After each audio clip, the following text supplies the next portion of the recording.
시간 하나님 말씀 요한계시록 13장 1절부터 보시겠습니다.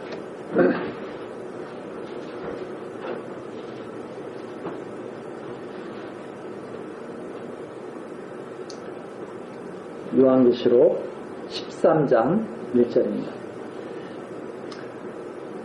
내가 보니 바다에서 한 짐승이 나오는데 뿔이 열이요 머리가 일곱이라. 그 뿔에는 10멸관이 있고 그 머리들에는 참남된 이름들이 있더라. 내가 본 짐승은 표범과 비슷하고 그 발은 고모의 발 같고 그 입은 사자의 입 같은데 용이 자기의 능력과 보좌와 큰 권세를 그에게 주었더라.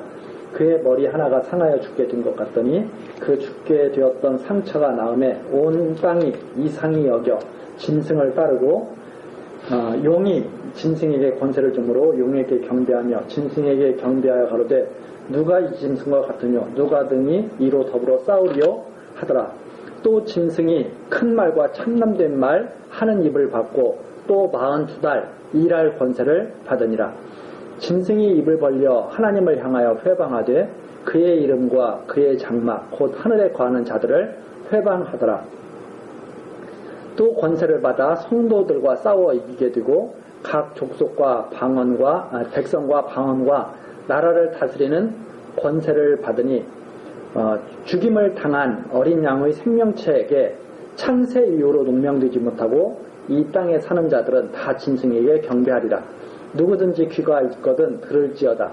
사로잡는 자는 사로잡힐 것이요 칼로 죽이는 자는 자기도 마땅히 칼에 죽으리니 성도들의 인내와 믿음이 여기 있느니라. 10절까지. 자, 이제 우리가 조금 중간에 공백이 있어서 정리를 다시 한번 쭉 지금 하면서 살펴보도록 그렇게 하겠습니다. 우선 11장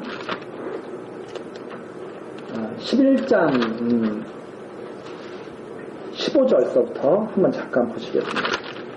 11장 15절. 일곱째 천사가 나팔을 불매 하늘에 큰 음성들이 나서 가로되 세상 나라가 우리 주와 그리스도의 나라가 되어 그가 세세토록 왕노릇 하시리로다 하느니 하나님 앞에 자기 보좌에 앉은 24장로들이 엎드려 얼굴을 대고 하나님께 경배하여 가로되 감사하옵나니 옛적에도 계셨고 시방도 계신 주 하나님 곧 전능하신 이여 친히 큰 권능을 잡으시고 왕노릇 하시도다.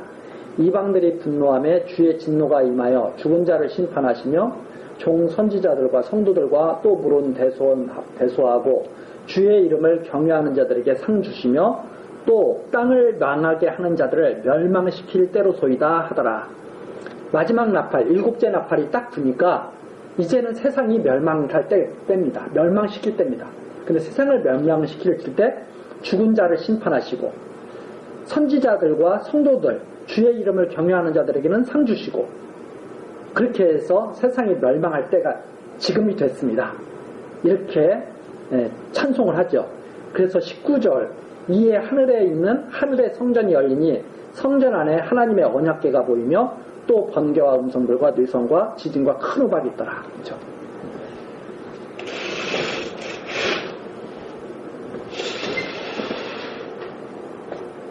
자, 일곱째 나팔입니다.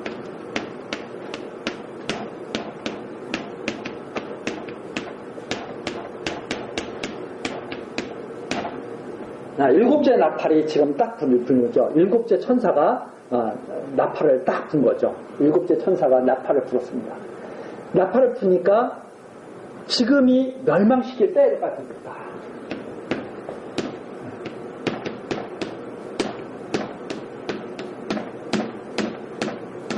멸망의 때가 됐습니다. 이제 그런 찬송 소리가 탁 나죠. 멸망할 때가 되는데 바로 하나님의 성전이 딱 열립니다. 멸망의 때가 되니까 하나님의 성전이 딱 열리니까 거기에 언약궤가 딱 보이죠. 언약의 말씀대로 실행하라고 하는 그런 의미를 담고 있습니다. 하나님께서 언약하신 말씀대로 이제는 끝낼 때가 됐습니다. 멸망의 때, 끝낼 때가 됐습니다. 이 세상 종말이 이제 때가 됐습니다. 그래서 이 세상은 언젠가는 종말이 있습니다. 지금 뭐 많은 사람들이 영원히 살 것처럼 이 세상에서 난리를 치지만 사실 우리들도 그 속에서 막 같이 막 지금 시달리고 있는 거죠. 막 세상 사람들이 하도 난리를 치니까 우리 성도들도 그 가운데서 같이 부대끼면서 난리를 친다는 말이죠. 그런데 정해놨거든요. 7째 나팔이 딱 주니까 하나님의 성령이 딱 열리면서 언약궤가 보인다. 언약궤. 이 언약궤가 보인다는 것은 언약하신 그 말씀대로 반드시 이루시는 그 하나님의 능력이 그게 나타나는 거죠. 그래서 언약궤가 딱 보이면서 뇌성, 번개, 음성들, 뇌성, 지진, 큰 우박, 하나님이 드디어 이제 임재하시는 거죠. 왜? 멸망의 때가 됐으니까. 멸망의 때가 됐으니까. 이게 마지막 때, 종말. 그리고 나서 12장서부터 이제 나오는 겁니다. 12장서부터 세상 멸망의 때가 어떻게 이루어지는가가 하늘에서 좀 보이기 시작한 거죠. 그래서 12장서부터 12장, 13장, 14장은 이제 하늘에서 사도 요한이 세상이 멸망하는 것을 보는 거예요. 이적이 보이는 거죠. 세상의 멸망. 근데 세상의 멸망이 어떻게 보이느냐? 바로 12장에서는 하늘의 전쟁에서 패한 사단이 땅으로 쫓겨내려와가지고 여자의 남은 자손들과 싸우려고 하는 이적을 딱 보이는 거죠. 그러니까 12장의 내용은 한마디로 말해서 하늘의 전쟁이 있는 것을 보는 거예요. 그 전쟁에서 사단이 패합니다. 하늘에서 패하고선 이 땅으로 내려온 거죠, 사단이. 그 이적이 12장에 보이는 거예요. 그러니까 그것은 세상이 지금 멸망의 때가 됐는데 세상이 어떤 과정을 통해서 멸망이 가는가, 그 멸망의 과정이 쫙 보이는 거죠.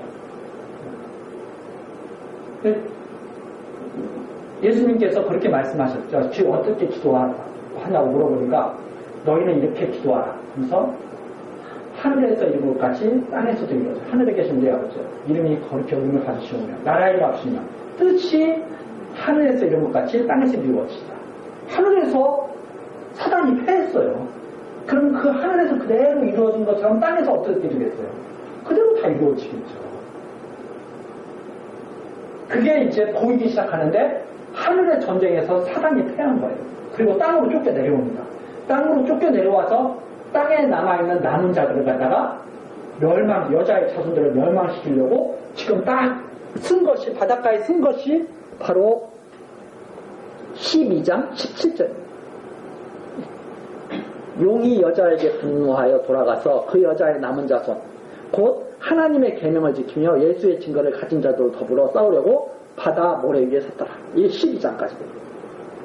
사단이 이 땅에 내려와가지고 하늘에서 패한 사단이 이 땅에 내려와가지고 마지막으로 어떻게 한번 해보려고 하는 것이 이 땅의 지금 역사죠.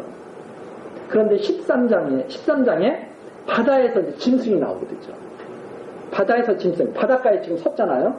바다에서 짐승이 다 나오는 거예요. 그 나오는데 이 짐승이 참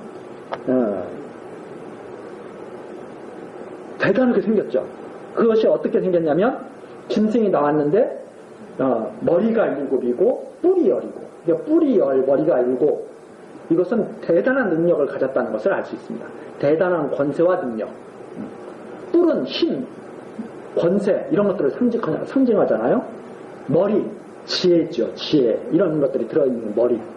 그래서 대단한 권세와 모략을 베풀 수 있는 그러한 짐승이 나오는데 머리들에는 참남한 이름이 있어요.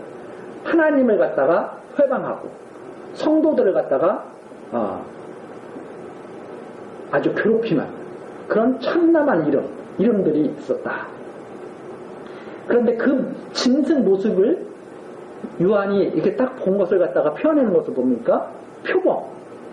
그 짐승의 모양이 표범과 비슷한데 발은 또 곰이에요. 그렇죠? 발은 또 곰이고 입은 사자 같은 거예요. 그런데 이런 짐승과 비슷한 짐승이 본 선지자들가 있어요. 그게 누구냐면 다니엘. 그 다니엘 선지자가 이런 짐승의 모습을 갖고 있죠. 이 짐승이 바로 하나님의 백성을 괴롭히는 짐승이거든요. 그게 다니엘서 7장 가서 한번 잠깐 보시겠습니다.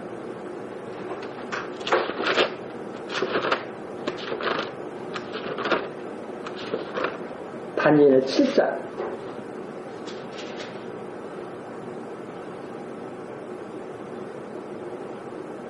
다니엘 7장 2절부터 한번 보시겠습니다. 다니엘이 진수하여 가로되 내가 밤에 이상을 보았는데 하늘에 내 바람이 큰 바다로 몰려 불더니 이제 바다로 이제 몰려 부은 거죠. 3절 보십시오. 큰 짐승 넷이 바다에서 나왔는데 그 모양이 각기 다르니 첫째는 사자와 같은데 독수리의 날개가 있더니 내가 볼 사이에 그 날개가 뽑혔고 또 땅에 들려서 사람처럼 두 발로 서게 함을 입었으며 또 사람의 마음을 받았더라. 첫째는 사자와 같은데 그 사자가 또 희귀한 모양의 사자예요. 그 다음에 5절 보면 다른 짐승, 그 둘째는 곰과 같다고 그랬죠. 곰과 같은데 그것은 몸 한편을 들었고 그 입에 이 사이에는 새 갈빗대가 물렸는데 그에게 말하는 자가 있어 이르기를 일어나서 많은 고기를 먹으라. 이런 또 움직이죠. 그 다음에 6절에 보니까 그 위에 내가 또 본즉 다른 짐승 곧 표범과 같은 것이 있는데 그 등에는 새의 날개 넷이 있고 이건 또 표범인데 또 희한하게 생긴 표범이죠. 곰인데 희한하게 생긴 곰이었고 사자인데 희한하게 생긴 사자. 이런 짐승들이 바다에서 막 나오는 거죠. 이걸 봤는데 그 다음에 7절에 보니까 내가 밤 이상 가운데 그 다음에 본 넷째 짐승 무섭고 놀라우며 극히 강하며 큰 철 이가 있어서 멀고 부서뜨리며 그 나머지는 발로 밟았으며 이 짐승은 전에 모든 짐승과 다르고 또 10뿔이 있으므로 나오죠. 그러니까 이런 짐승들의 모습이 종합된 것이 바로 어디에 딱 나오냐면 요한계시록에 나옵니다. 근데 이 짐승들은 다니엘이 말한 이 짐승들은 바로 권세를 상징하고 있거든요. 바벨론이라든가 아수르라든가 헬라라든가.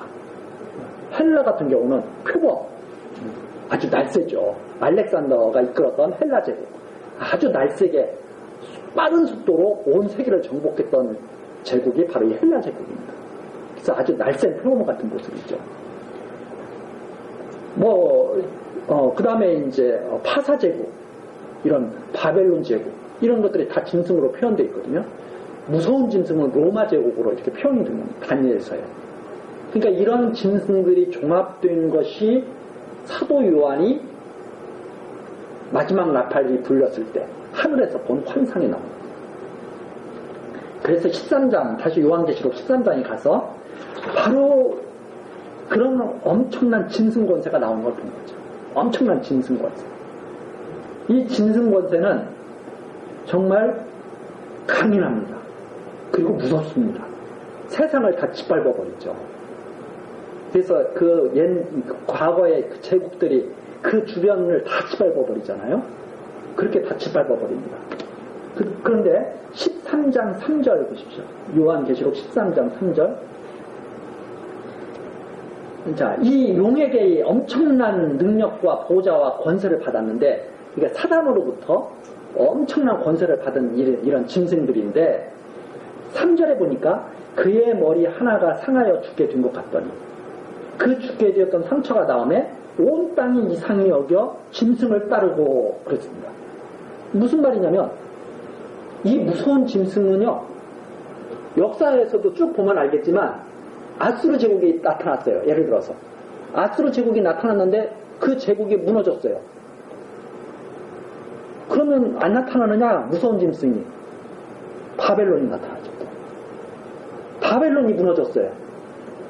파사가 나타나죠. 파사가 무너졌어요. 로마가 나타나죠. 세상 사람들이 그걸 보고 야, 대단하다. 저거 안 죽네? 이렇게 되는 거죠. 그래서 그 이상히 여겼다, 온 땅이 이상히 여겼다는 것은 뭐냐면, 이건 영원토록 있는 거구나. 이런 것은. 다들 그렇게 생각하는 거예요. 그래서 이 짐승들한테 다, 굴복하는 자들은 다 어떤 생각을 하냐면, 이건 끝없이 나타나는 권세야, 이건. 그러니까 이 땅에 있으면 짐승은 어떻게 될 것 같아요? 죽을 것 같아요? 안 죽을 것 같아요? 안 죽을 것 같아요. 그래서 사람들이 다 이 짐승을 따라요. 지금도 세상 사람들이 이런 권세를 따라요. 하나님을 따르지 않고. 왜? 너무나 강력하니까, 이 짐승 권세가. 그래서 아수르 때가 되면 다 누구를 바라봐요? 아수르를 다 바라보고. 그게 무너졌어요. 바벨론 때가 돼요. 그럼 다 누구를 쫓아가요? 바벨론을 쫓아가고. 사람들이 다 그렇게 쫓아다닌다 이 말입니다. 왜? 이상히 여겨가지고. 그러니까 그 이상히 여겼다는 것은 이상하다 그런 뜻의 이상이 아니고, 이야, 이거 대단하다. 어떻게 이런 권세가 있을 수 있는가? 이런 이상이죠. 그래서 세상 나라를 갖다가 강하게 보고, 그 강하게 보고 짐승들을 따라다니더라 이 말입니다. 그걸 사도 요한이 딱 보고 있는 거예요. 그러니까 이게 지금 무슨 내용이냐면 세상이 망해가는 과정을 보여주는 거예요. 세상이 어떻게 망하나. 멸망의 때니까 이 멸망의 때에 세상이 어떻게 이루어져 가다가 망하는가 이걸 보여주는 거예요.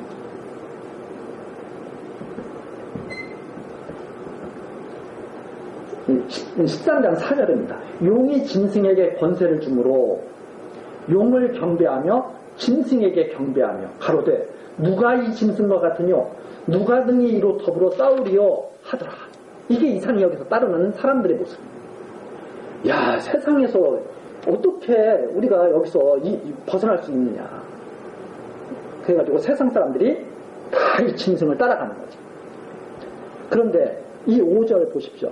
또 짐승이 큰 말과 참남된 말하는 입을 받고, 아까 다니엘서에서 사람과 같다 그랬죠. 사람과 같다. 짐승이 사람과 같은 마음을 받았다. 그래서 이 짐승이 큰 말과 참남된 말을 하는 입을 받고 또 42달 일할 권세를 받은 거예요. 이 짐승이 그때 활동할 수 있는 기간이 있습니다. 그 기간이 이 요한계시록에서 보니까 42달이더라. 이 42달이 하늘에서의 42달이니까 이 땅에서의 42달이라고 꼭 그렇게 생각할 필요는 없습니다. 우리가 여기서 분명히 알 수 있는 것은 정한 기간이 있구나. 이게 이 짐승 권세가 아무 때나 활동하는 것이 아니라 42달 일할 권세를 받는 거예요. 그 권세를 받은 동안 이것이 이제 참남된 말을 하면서 온 세상을 갖다가 다 이렇게 짓밟게 되는 거죠. 6절이죠. 짐승이 입을 벌려 하나님을 향하여 회방하되 그의 이름과 그의 장막 곧 하늘에 거하는 자들을 회방하더라. 근데 이 짐승이 회방하는 게 대상이 누구냐? 바로 하나님을 회방하는 거예요. 하나님을 떠나도록, 사람들이 하나님을 떠나도록. 그 다음에 하나님을 회방할 뿐 아니라 그의 이름과 그의 장막, 성전이죠. 성전. 곧 하늘에 거하는 자들을 회방하더라. 성도들을 회방하는 거예요. 짐승이 하는 일이. 그래서 이 짐승 권세가 하는 일은 하나님의 성도들을 괴롭히는 일을 하고. 왜? 따라가지를 않으니까. 짐승들에게 굴복을 안 하니까, 하나님의 성도들은. 그래서 왜 그의 이름, 하나님 여호와의 이름, 그 다음에 그의 장막은 바로 성전이지 않습니까? 성전. 근데 그 장막을 갖다가 뭐라고 표현했냐면 하늘에 거하는 자들이라고 했습니다. 장막, 곧 하늘에 거하는 자들. 그럼 성도들이잖아요. 즉 성도들이 신령한 성전으로 지어져 가고 있는데 그 신령한 성전으로 지어져 가고 있는 성도들을 갖다가 회방하는 게 지어가지 못하도록 하나님께서는 이 성도들로 하여금 신령한 성전으로 지어져 가도록 성도들을 계속 모으고 있잖아요. 근데 짐승 권세들은 그 장막을 회방하는 거예요. 지어져 가지 못하도록. 그래서 자꾸 하나님의 성전을 무너뜨리려고. 그래서 이 실제 역사 속에서 예루살렘 성전을 무너뜨리려고 그러고 바벨론이 예루살렘 성전 무너뜨렸지 않습니까? 계속 성전을 무너뜨리려고 그러는 거예요. 그런데 이제 신령한 성전, 바벨론에 의해서 성전이 무너졌지만 결국 그 성전은 다시 세워지죠. 돌아와서. 그리고 예수 그리스도를 죽였지만 예수 그리스도께서는 다시 부활하시죠. 그것처럼 성도들이 회방을 받는 것 같지만 마지막에는 성전이 지어집니다. 자, 7절입니다. 또 권세를 받아 성도들과 싸워 이기게 되고, 여기서 중요한 게 여기 나오잖아요. 권세를 받아서 결국은 어떻게 되냐면 성도들과 싸워서 이기게 되는 거예요. 그럼 성도들이 어떻게 돼요? 지는 거죠. 예루살렘 성전이 무너졌어요? 안 무너졌어요? 그걸 누가 무너뜨린다고 했어요? 하나님이 무너뜨리신다고 선지자에게, 예레미야 선지자에게 예언하게 했어요. 그래서 예레미야 선지자가 뭐라 그래요? 무너진다 이거. 예루살렘 성전 바벨론에 의해서 무너지니까 하나님의 뜻에 따라서 순순히 우리 항복하자. 그래야 너희들이 고통이 없어. 그런데 그 당시 왕 시드기야와 신하들은 뭐라 그랬어요? 예레미야의 뺨을 치면서 어떻게 하나님의 성전이 무너지느냐고. 예레미야가 오히려 막 괴롭혔잖아요. 그런데 하나님의 뜻대로 성전이 어떻게 됩니까? 다 무너졌죠. 왜 무너졌어요? 하나님의 능력으로 세우시는 것을 보여주기 위해서 무너뜨린 거죠. 여기 지금 그런 모습을 보고 있는 겁니다. 이 짐승 권세가 결국 성도들과 싸워서 이기게 되는데 권세를 받았기 때문에 이기는 거죠. 그게 42달 동안 이루어지는 일이에요. 각 족속과 백성과 방언과 나라를 다스리는 권세를 받았더라. 그렇죠? 그래서 하나님의 정한 기간 동안 잠깐 동안 승리한 것처럼 보이죠. 바벨론이 예루살렘 무너뜨리고 70년 동안 포로로 잡아가고 있지 않았습니까? 애굽이 400년 동안 종살이 시키지 않았습니까? 하나님이 그렇게 정해서 권세를 주면 그렇게 이루어지는 거죠. 자, 그래서 8절이죠. 권세를 받으니 죽임을 당한 어린 양의 생명책에 창세 이후로 농명되지 못하고 이 땅에 사는 자들은 다 짐승에게 경배하리라. 이렇게 권세를 주니까 딱 둘로 쫙 나눠지게 됩니다. 하나는 짐승에게 경배하는 자들, 하나는 끝까지 경배하지 않고 핍박받고 순교당하고 끌려가는 자들. 그렇죠? 바벨론에 끌려가야지 어떻게 해요? 예루살렘 무너지면 바벨론에 끌려가요. 그러면 바벨론에게 경배하거나 끝까지 거기서 버티면서 하나님이 정한 때까지 고난당하거나 죽거나 그러는 거잖아요. 그렇게 되더라. 그걸 보는 거죠. 그런 것을. 그래서 8절 죽임을 당한 어린 양. 왜 죽임을 당한 어린 양이라고 그래요? 어린 양도 죽임을 당하셨습니다. 누구의 그 섭리에 복종해서 하나님이 정하신 그거에 복종하신 거예요. 내가 정한 동안 죽어야 된다. 그럼 거기에 따르신 거죠. 그래서 예수님께서 그러시잖아요. 당신도 능력을 행하실 수가 있어. 천사를 다 불러가지고 12형 더 되는 천사를 불러가지고 로마를 쓸어버릴 수가 있어요. 로마 병정 잡으러 왔는데 그거 하나 어떻게 못하시겠어요? 가만히 생각을 해보십시오. 예수님이 바닷가에 제자들하고 이렇게 있는데 막 풍랑이 일어요. 야단칩니다. 잠잠해. 그러니까 풍랑이 일면 바다가 어떻게 돼요? 잠잠해져요. 그런 분이 로마 병정이 잡으러 왔어. 끌려가. 아니 바다도 잠잠하라 그러면 잠잠하는데 안 끌려가려고 그러시면 안 끌려가시겠죠. 근데 끌려가요. 왜 끌려가셔요? 하나님 뜻에 따라서 죽으시려고. 그러니까 여기에 죽임을 당한 어린 양, 하나님의 뜻에 다 순종한 그 어린 양이 있어요. 그럼 능력이 없어서 그러신 게 아니라 하나님의 뜻에 당신을 맡기신 거예요. 육신을 입고 이 땅에 오셔서 완전히 하나님 뜻에 맡기신 것을 당신 스스로 능력을 딱 제안하신 거죠. 어떻게 하나님의 뜻이 이루어집니까? 내가 안 잡혀가면. 그런 의미에서 죽임을 당한 어린 양의 생명책이라고 하는 것은 그 생명책에 누구와 같은 어떤 사람들이 기록되어 있는 걸 알 수 있죠. 그 하나님의 뜻에 순종코자 하는 마음이 있는 자들이 다 여기에 기록된다는 것을 알 수가 있습니다. 그래서 창세 이후로 농명되지 못하고 창세서부터 쫙 기록된 자들이 있습니다. 그자 말고는 다 짐승에게 경배하더라. 이걸 사도 요한이 다 보는 거죠. 성도들은 창세 이후로 짐승에게 경배한 자들이 있겠습니까? 없겠습니까? 경배 안 해요.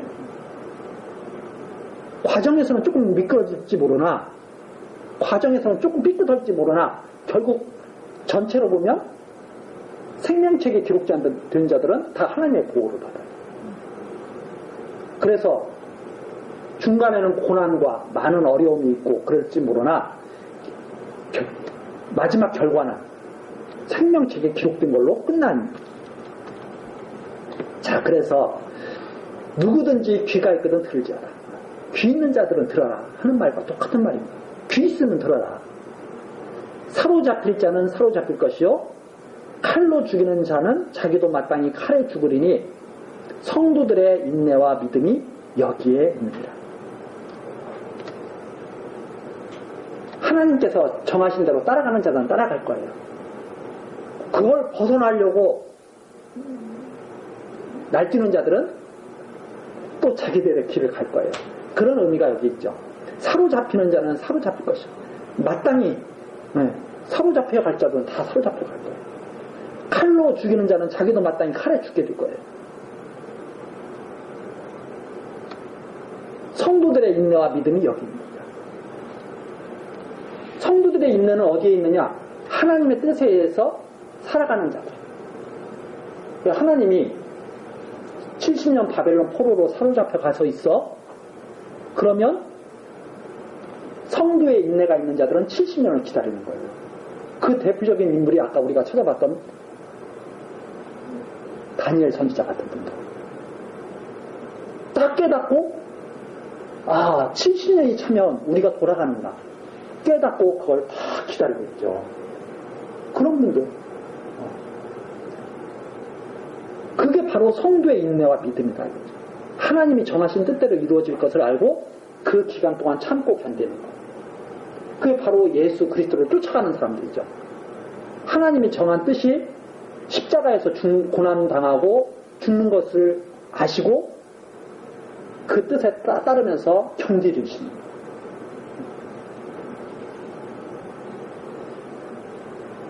그래서 자기 자신이 살려고 하나님 대적하는 일, 짐승 권세에 합류하는 것은 참 어리석은 것이다. 그래서 예수님께서 그렇게 말씀하셨잖아요. 나를 따르려거든 자기를 부인하고 자기 십자가를 지고 나를 쫓을 것이니라. 자기 목숨을 구하고자 하면 잃을 것이요 자기 목숨을 버리면 오히려 살 것이다. 그런 내용이 여기 있죠. 성도의 인내와 믿음을 가지고 자기 목숨을 그대로 하나님께 내맡기는 자들, 이러한 자들은 살 거예요. 그런데 자기가 살아보려고 오히려 애쓰는 자들, 그런 자들은 오히려 목숨을 잃게 될 거예요. 자, 이래서 지금 요한 사도께서 바로 이러한 것을 다 보죠. 짐승에게 경배하게 할 자, 경배하지 않을 자가 어떤 모습인지. 그 다음에 이제 11절입니다. 내가 봄에 또 다른 짐승이 땅에서 올라오니, 이번엔 또 다른 짐승이 올라와요. 또 올라오는데 땅에서 올라오니 새끼양같이 두 뿔이 있고 용처럼 말하더라. 근데 모습이 꼭 새끼양 같아요. 예수님의 모습은 어린 양이죠. 근데 여기는 새끼양이에요. 조금 달라요, 느낌이. 뿔이 있어요.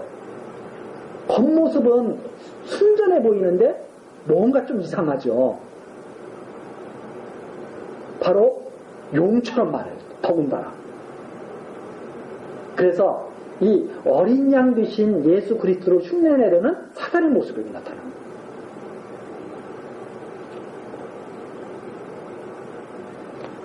12절입니다. 저가 먼저 나온 짐승의 모든 권세를 그 앞에서 행하고 땅과 땅에 거하는 자들로 처음 짐승에게 경배하게 하니 곧 죽게 되었던 상처가 나은 자니라.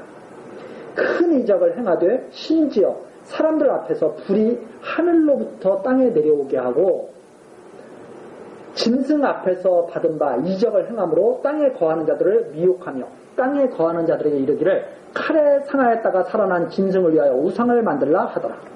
저가 권세를 받아 그 짐승의 우상에게 생기를 주어 그 짐승의 우상으로 말하게 하고 또 짐승의 우상에게 경배하지 아니하는 자는 몇이든지 다 죽이게 하더라.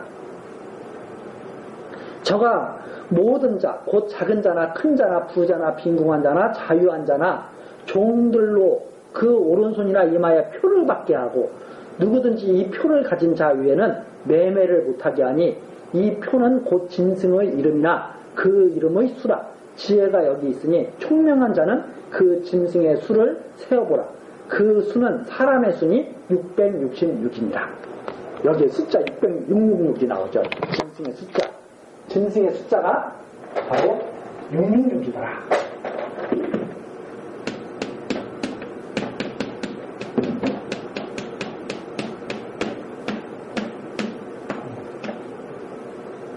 이게 이제 이 666이라고 하는 게 이제 뭐 사람들이 참 말이 많죠. 바코드라느니 뭐 많은데 이게 지금 이것이 우리가 지금 막 이렇게 막 해석하려고 이러려고 하니까 별의별 소리가 다 나오는 거죠. 이 666이 뭐다.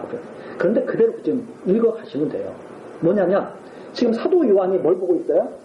멸망의 때가 됐습니다 하는데 세상이 어떻게 지금 멸망에 가는가 그 과정을 압축해서 쫙 보여주고 있는 거예요. 하늘에서 패한 사단이 땅에 내려와가지고 짐승을 나오게 해가지고 그 짐승으로 하여금 사람들로 하여금 다 그 짐승을 따르게 하고 그리고 그 짐승을 따르는 사람들에게 표를 주는 거고 666이라는 표를 주는 거예요. 이게 마지막 때에만 그런 일이 있는 게 아니라 지금 그 일이 지금 쭉 벌어지고 있는 거예요. 쭉. 그걸 지금 보여주고 있는 거죠. 그런데 여기 딱 보니까 어떤 저희가 있냐면 그런데 여기에 이제 이 짐승 숫자가 이렇게 딱 본다 그러니까 지금 어떤 생각들을 하냐면 성도들이 이거 안 받으려고 도망다닌다 이 생각을 드는 거예요. 성도들이 이거 안 받으려고 도망다닌다. 그래서 이제 그 종말론에 관한 책들 보면 이거 받지 말라고 성도들 보고 이거 받지 말라고 이거 받으면 큰일 난다고 그러는데 성도들 이거 받을래 받을 수가 없어요. 생명책이 받은 자들은 받고 싶어도 못 받아. 왜 그러냐면 하나님이 꽉 지켜버리니까. 못 받고 꽉 지켜버리니까. 지금 뭐가 불었어요? 마지막 나팔이 불고선 어떻게 되는가를 보여주는 거거든요. 마지막 나팔이 불렸을 때 들에서 같이 이러던 사람 중에 한 사람은 데려감을 당하고 한 사람은 남아있고 그러는 거예요. 마지막 때에는 성도들은 마지막 때에는 해가 없어요. 지금 마지막 나팔이 불리고 나니까 요한 사도가 세상이 어떻게 망하는가를 지금 보는 거예요. 그러니까 세상의 역사를 압축해서 보여주면서 이렇게 망하는 거야. 이 세상이 이거예요. 그러니까 이 짐승 숫자 666에 해가지고 여기에 지금 막 그 성도들이 이거 안 받으려고 도망다니고 이런 소설 같은 걸 지금 하고 있는 게 아니라. 그래서 이거 딱 보면 있죠. 자, 사람들은 지금도 그렇고 옛날에도 그렇고 짐승에게 경배하는 자들이 있어요. 짐승에게 경배하는 자들은 계속 짐승에게 경배해요. 왜? 짐승이 끝없이 이 세상에서 죽을 것 같은 짐승이 살아나고 계속 그러니까 그 짐승의 경배를 하는데 끝까지 성도의 인내와 믿음이 있어요. 그래서 그들은 짐승에게 경배하지 않고 순교당하고 계속 지금 그러고 와 있어요. 와 있는데 11절에 보니까 대단한 짐승이 하나 나타나는데 새끼양이 나오는 거예요. 두 뿔 달린. 두 뿔이 있는 새끼양, 용처럼 마르는 새끼양이 나와요. 이 새끼양이 나와가지고 먼저 나온 짐승의 모든 권세 앞에서 행하는 거예요. 저가 먼저 나온 12절에 나오죠. 저가 먼저 나온 짐승의 모든 권세를 그 앞에서 행하고 땅과 땅에 거하는 자들로 처음 짐승에 경배하게 하니 곧 죽게 되어도 상처가 나은 자예요. 이 새끼양이 하는 일이 뭐냐면 짐승 권세를 따르는 일에 모든 사람들이 다 막 그냥 열광하도록 만드는 거예요. 그러니까 이 새끼양의 역할은 뭐예요? 그리스도 흉내내면서 사람들을 하여금 짐승 권세에 다 경배하도록 만들어. 그 역할을 이 새끼양이 하는 거예요. 그런데 이 새끼양이 이게 보통 저희가 아니에요. 13절에 보니까 큰 이적을 행하되 심지어 사람 앞에서 불이 하늘로부터 땅에 내려오자. 능력이 있어요, 없어요? 엄청난 능력이 있어요. 네. 예수님이 그렇게 말씀하시죠. 표적을 보여달라고 사람들이 그래요. 예수님, 당신이 그리스도면 메시아면 표적을 좀 보여주십시오. 그랬더니 예수님이 뭐라 그래요? 내가 보여줄 표적은 요나의 표적밖에 없다. 표적 안 보여줘. 예수님이 또 말을 하죠. 나중에 거짓 선지자들이 나와가지고 적그리스도라고 하는 나와가지고 별의별 짓을 다 해도 믿지 마라. 요한계시록에서 각 교회에다가 7교회에다가 표적을 보여줍니까? 말씀을 보냅니까? 말씀을 보내죠. 마지막 때는 이 말씀만이 기준이 돼요. 근데 지금도 표적을 따라다니는 거죠. 뭐 어디서 어느 누가 안진뱅이를 일으켰다. 그럼 거기 오 올라가요. 말씀이 있는지 없는지 상관이 없어. 요한계시록 마지막에도 표적이 없어요. 하늘에서 보여준 것을 갖다가 말씀으로 딱 보내죠. 그런데 마지막 나오는 이 새끼양 같은 이 짐승은 용에게 용처럼 말을 하면서 엄청난 이적을 행하는데 그 이적으로 무엇을 하느냐? 다 미혹하는 일을 해요. 그래서 14절 보십시오. 13장 14절. 짐승 앞에서 받은 나, 짐승 앞에서 이 말은 짐승 편에 서서 이 말입니다. 짐승 편에 서서 받은 바 이적을 행함으로 땅에 거하는 자들을 미혹하며 땅에 거하는 자들에게 이르기를 칼에 상하였다가 살아난 짐승을 위하여 우상을 만들라더라. 그래가지고 사람들로 하여금 만들게 하는 게 뭐냐면 다 우상을 만들게 하는 거예요. 우상을.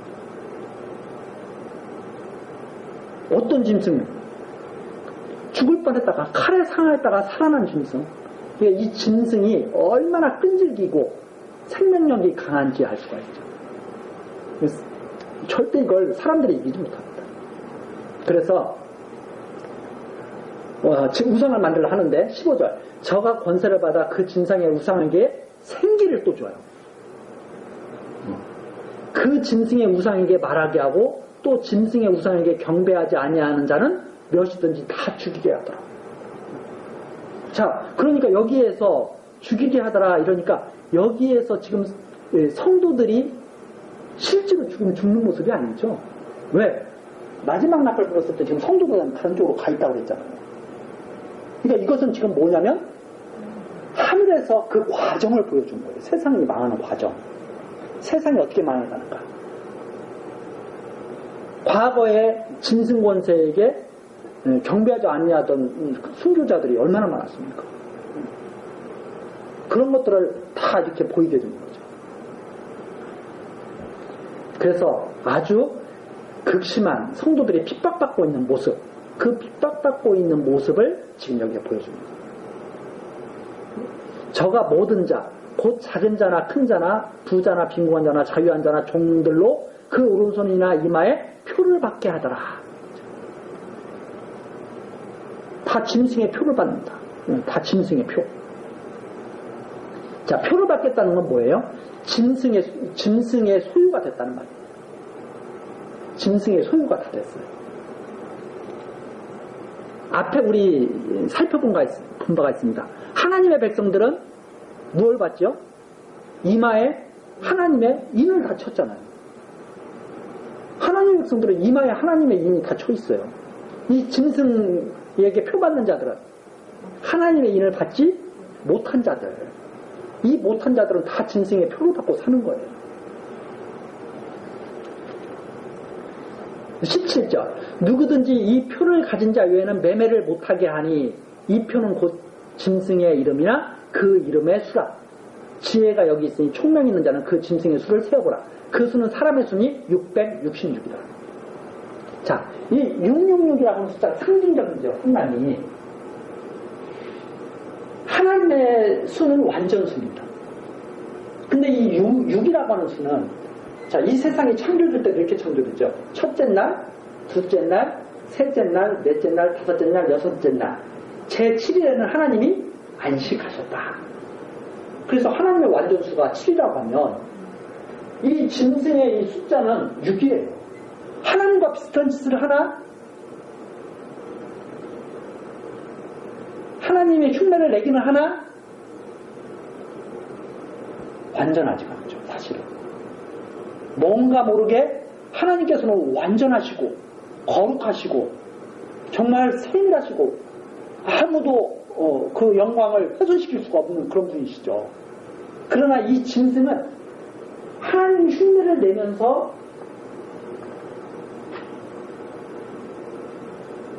뭔가 결함이 있죠. 그 결함이 바로 치명자가 가게 되는 거죠.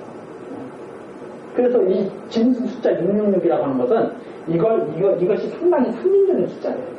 하나님을 도저히 쫓아갈 수 없는.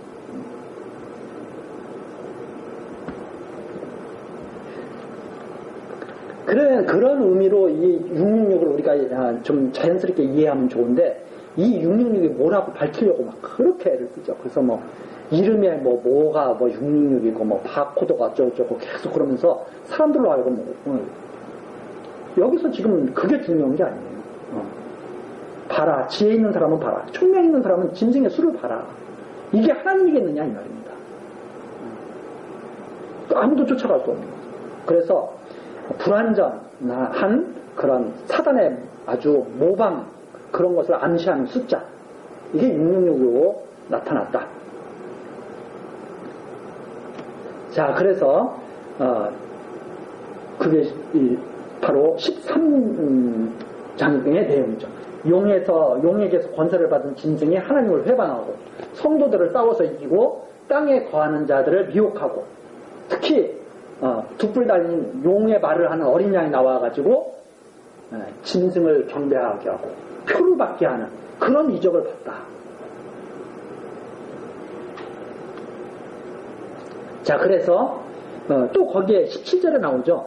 다시 거기 좀 더 보충드리면 누구든지 이 표를 가진 자 외에는 매매를 못하게 한다. 이 매매를 못하게 한다 그러니까 또 이제 성도들은 마지막 때에는 먹고 살 것이 없고 막 어쩌고 저쩌고 또 이런 쪽으로만 생각하죠. 근데 이 말은 무슨 말이냐면 매매를 못하면 살기가 힘들겠어요? 고달프겠어요? 상당히 고달프죠. 그러니까 이 짐승 권세 아래에서 성도들이 받는 고통, 이런 것들을 사실 말하고 있는 거죠. 그 고통 때문에, 성도들이 당하는 그 고통 때문에 하나님을 경배하지 않고 짐승을 따라다니려고 그러는 사람들이 있다는 거죠. 근데 성도들은 하나님께서 지키시기 때문에 끝까지 그 고난을 이겨내고 성도의 인내와 믿음으로 그걸 이겨내게 된다 하는 것을 앞에서 말하고 있습니다. 자, 이렇게 이제 우리가 이해를 할 수가 있고, 그 다음에 14장으로 넘어가죠. 14장으로 넘어가니까 또 내가 보니 이거예요. 자, 지금 계속 이제 보고 있습니다. 세상이 어떻게 지금 망하는가를 지금 어떻게 진행되다가 망하는가를 보고 있는데, 또 내가 보니 보라 어린 양이 시온산에서 고 또 다른 장면이 있는데 이건 이제 어린 양이죠. 아까 새끼 양이 아니고 어린 양이 시온산에 섰는데 그와 함께 14만 4천이 섰는데 그 이마에 어린 양의 이름과 그 아버지의 이름 쓴 것이 있다. 입맞은 자들이죠. 한쪽에는 어린 양과 입맞은 자들이 딱 서 있는 거예요. 한쪽에는 짐승표 받은 자들이 있고. 내가 하늘에서 나는 소리를 들으니 많은 물소리도 같고 큰 유성도 같은데 내게 들리는 소리는 검은 옷 타는 자들의 그 검은 옷 타는 것 같더라. 저희가 보좌와 내 생물들과 장로들 앞에서 새 노래를 부르니 땅에서 구속함을 얻은 14만 4천인 밖에는 능히 이 노래를 배울 자가 없더라. 근데 새 노래를 배우고 있는 거예요. 새 노래. 구속함을 얻은 14만 4천 명. 이게 딱 숫자가 정해져 있다. 이게 바로 하나님의 백성들이죠. 그래서 이 14만 4천 명이 바로 어떤 거와 똑같은 거냐면 하나님이 정한 그 숫자 이렇게 이해를 해야지 이 14만 4천 명이 이게 정말 그 숫자다 이렇게 이해하면 곤란하죠. 예, 하나님이 정한 숫자 물론 14만 4천 명이 14만 4천 명일 수도 있지만 그러나 이것을 갖다가 지금 뭘 보고 있느냐면 이 사도 요한이 지금 사실을 보고 있는 것이 아니라 이적을 보고 있는 거거든요. 이적을. 네, 그 이적을. 그러니까 이것을 갖다가 그 하나님의 정한 숫자 이렇게 이해하고 있는 것이 가장 무난할 것이다. 이렇게 생각이 듭니다. 그래서 새 노래를 배우는데 4절 이 사람들은 여자로 더불어 더럽히지 아니하고 정절이 있는 자라 어린 양이 어디로 가든지 어디로 인도하든지 따라가며 사람 가운데서 구속을 받아 처음 익은 열매로 하나님과 어린 양에게 속한 자들이니 그 입에 거짓말이 없고 흠이 없는 자들이다. 이게 성도의 모습이죠. 성도의 모습인데 여자로 더불어 더럽히지 아니했다. 이것은 음행하지 않았다. 이런 말입니다. 즉 하나님과 어린 양에 대한 신앙을 지킨 자들, 복음을 지킨 자들, 말씀을 지킨 자들, 그죠? 하나님이 전해준 그 복음을 꼭 지키고 있던 자들, 그런 자들이죠. 그래서 은혜의 복음을 지키고 하나님의 은혜를 구하며 하나님의 은혜를 믿으며 마치 이스라엘 백성들이 구름기둥과 불기둥을 따라갔듯이 어디로 인도하든지 따라가는 사람들. 그래서 여기에 어린 양이 어디로 인도하든지 따라가는 자며 이 말은 예수님이 나를 쫓으려거든 그렇게 말씀하셨잖아요. 자기를 부인하고 십자가를 지고 가는 자들. 구약으로 말하자면 구름기둥과 불기둥을 따라서 끝까지 가나안 땅에 들어갔던 자들. 그 백성들이죠. 그 백성들이 누구냐면 삶 가운데서 구속을 받은 자들이죠. 이스라엘 백성이 구속받은 백성 아니었습니까? 그리고 구속받은 백성들. 성도들이죠. 처음 익은 열매로 하나님과 어린 양에게 속한 자들. 처음 익은 열매는 하나님께 바쳐지는 열매거든요. 그러니까 하나님께 바쳐진 자들로 하나님과 어린 양에게 속한 자들. 세상과 구별된 자들. 애굽에서 나온 자들. 그렇게 다양하게 우리가 이해할 수 있죠. 그래서 구별됐다. 그래서 거룩이라는 뜻은 구별이라는 뜻을 다 포함하고 있습니다. 그 거룩한 백성들, 구별된 백성들, 하나님의 백성들. 거짓말이 없고 흠이 없습니다. 왜? 하나님이 거짓말이 없으신 분입니까? 그 하나님께 속한 자들이니까 거짓과 흠이 없는 자들이죠. 왜 거짓과 흠이 없을까요? 성도들이 예수님께서 깨끗게 다 하셨으니까. 구속하셔가지고 피값으로 깨끗게 다 하셨으니까. 깨끗이 씻어줬으니까. 그래서 거짓말과 흠이 없는 자들이죠. 그것을 갖다가 보면 구약에서도 구속의 결과로 말하고 있는 거예요. 구약에서. 히브리서에서도 구속의 결과. 구속의 결과는 깨끗하게 옷 입히시는 거예요. 자, 6절입니다. 또 보니 다른 천사가 공중에 날아가는데 땅에 거하는 자들 곧 여러 나라와 족속과 방언과 백성에게 전할 영원한 복음을 가졌더라. 그가 큰 음성으로 가로되 하나님을 두려워하며 그에게 영광을 돌리라. 이는 그의 심판하실 시간이 이르렀으니 하늘과 땅과 바다와 물들의 근원을 만드신 이를 경배하라다. 자, 그런데 놀라운 걸 또 봅니다. 뭐가 보냐면 다른 천사가 날아가는데 영원한 복음을 선포하는 거예요. 그 영원한 복음을 선포하는 것이 뭐냐면 하나님께서 정하신 그 복음, 그 복음의 마지막은 뭐냐면 심판이거든요.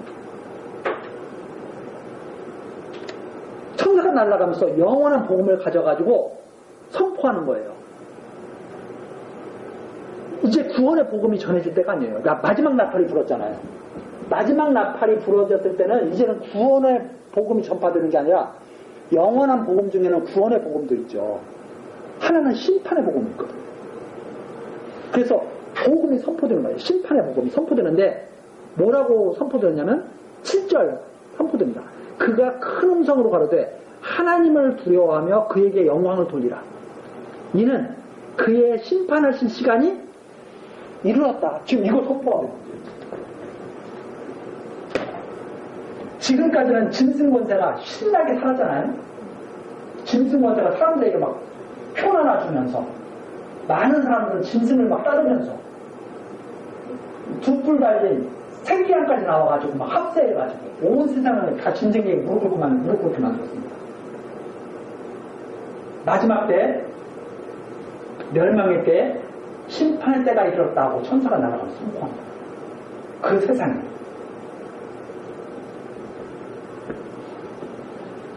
자 선포하는데 심판하신 시간이 이르렀으니 하늘과 땅과 바다와 물들의 근원을 만드신 이를 경배하라 하더라. 세상을 만드신 하나님께서 우주 만물을 만드신 하나님께서 이제는 심판하신다 이 말이에요. 이게 이제 무서운 그 때가 된 거죠.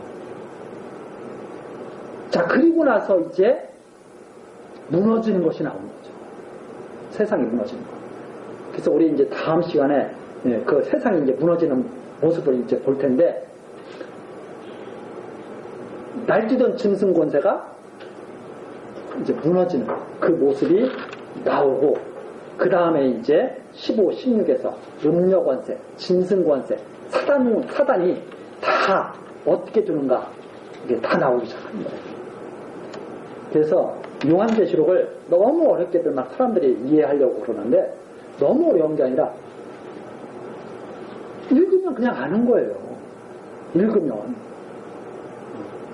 다만 우리가 그건 모르죠. 마지막 때가 언젠가. 우리 그거 모르잖아요. 그러나 마지막 때가 있다는 건 아는 거죠. 짐승 권세가 무너지는 거 아는 거죠. 세상이 무너지는 거 아는 거죠. 그 모습을 지금 사도 요한이 보여주면서 성도들 보고 뭐라 그러는 거예요? 인내와 믿음을 가져. 하나님이 너희 지키고 계신다.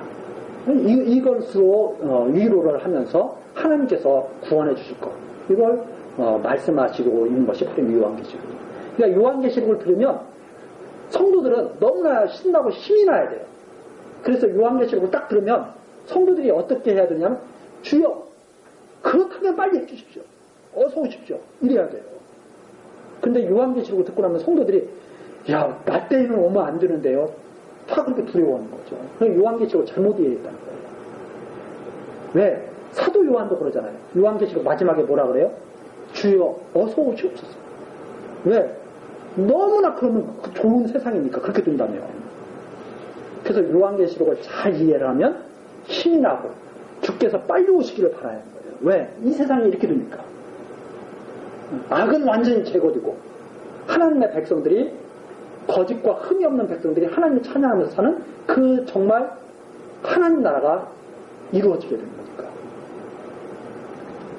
자, 우리 다음 시간 계속해서 같이 또 살펴보도록 하겠습니다. 기도하시겠습니다.